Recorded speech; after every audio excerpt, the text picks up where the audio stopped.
অভিনন্দন বাংলাদেশ ক্রিকেট টিমকে, অভিনন্দন বাংলাদেশের প্রত্যেকটা প্লেয়ারকে ঈদ মোবারক। তো আমরা দেখে নেব 2024 বিশ্বকাপে এবারের আসরে সর্বমোট 20টি দল অংশগ্রহণ করেছিল।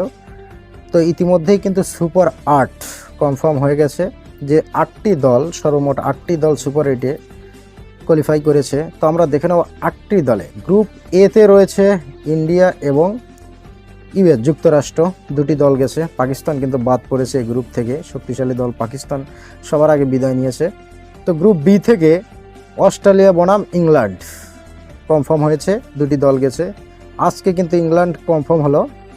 স্কটল্যান্ড বনাম অস্ট্রেলিয়া কিন্তু 180 রান টপকে জয়লাভ করা, সেই ক্ষেত্রে কিন্তু ইংল্যান্ড সুপার 8-এ কোয়ালিফাই করলো। যদি স্কটল্যান্ড জিতে যেত তাহলে কিন্তু ইংল্যান্ড বাদ পড়ে যেত।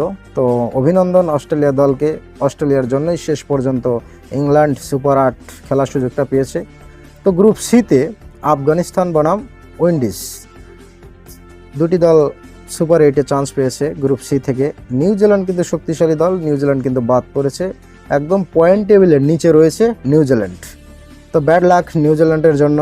এবং আফগানিস্তান কিন্তু গ্রুপ চ্যাম্পিয়ন হয়েছে গ্রুপ সি থেকে, অভিনন্দন আফগানিস্তান টিমকে। তো গ্রুপ ডিতে রয়েছে সাউথ আফ্রিকা বনাম বাংলাদেশ, শ্রীলঙ্কা কিন্তু গ্রুপ ডি থেকে বাদ পড়েছে।